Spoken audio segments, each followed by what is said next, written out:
We're in conversation with one of our sporting greats, Viswanathan Anand. Anand, we see you endorsing a leading mobile brand. Here you are promoting a small finance bank.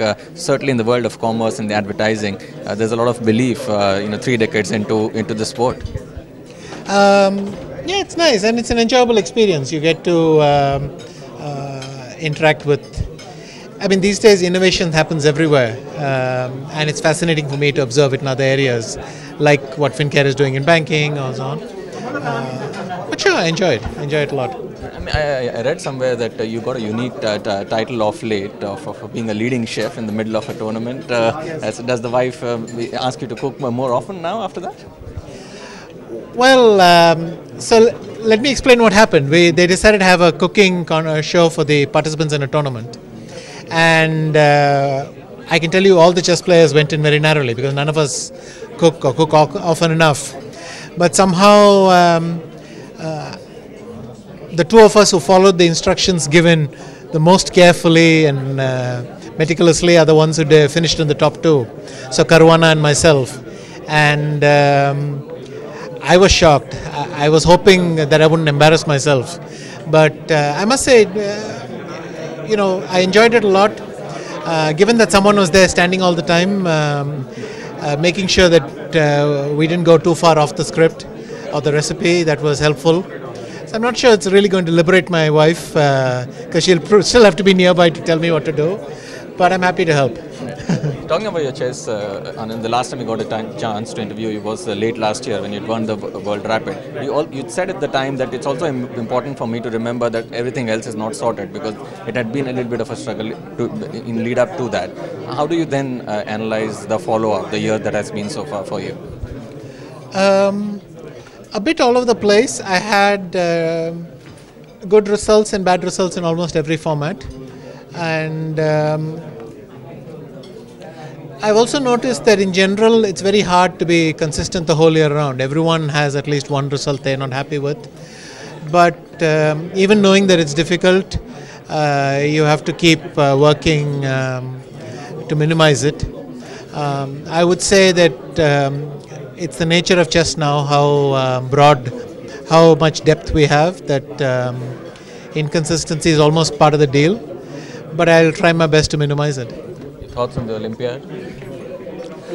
Well, we're one of the top teams. I mean, I think at least third by average rating. And but it must be said that there are very small average differences. So if you take our average rating, we're just a bit higher than some other teams. So it'll be very tough. But obviously, I don't want to rejoin the team and then do worse than the last time, so I'm hoping we can push ourselves higher. You've been asked a lot about Pragnanand's rise of late. It's a unique sport because a 12-year-old can compete with a 50-year-old at the same level. What are the pros and cons when you are a boy wonder and become a grandmaster? Well, chess is a realm where we have had prodigies, but even so, it's a bit shocking for me to see how young it's gotten. I mean, to become a grandmaster at 12 is really an accomplishment. I think for Pragnananda, what I also try to communicate to him is he should still be in it for the long haul.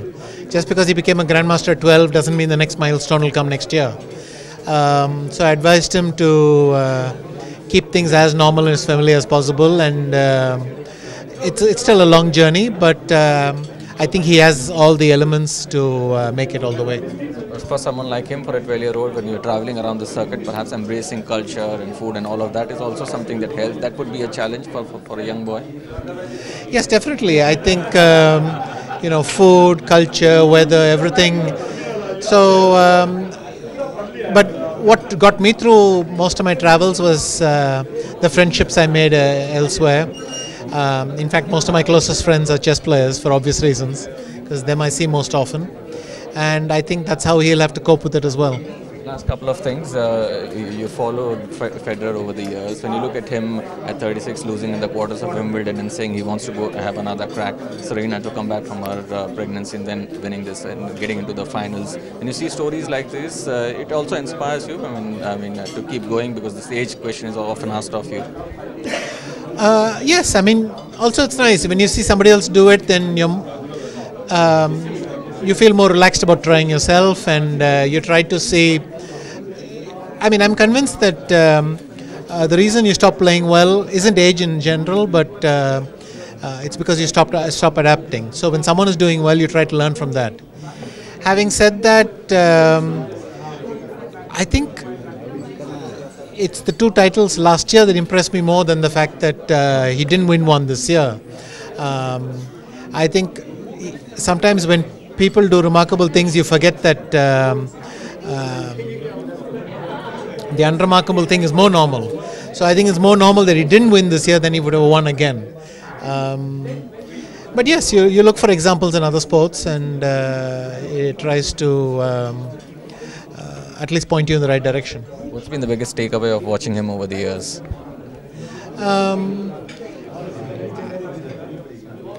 I think stylistically how he's adapted, the ability to learn new strokes. I think for tennis players it's the same as in chess. In chess it's very hard to do something that's stylistically different.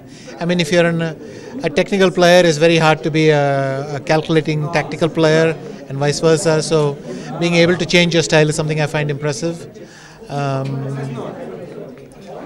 And he's done that quite well, which is the reason he's still competing against people who are much younger. We should go with.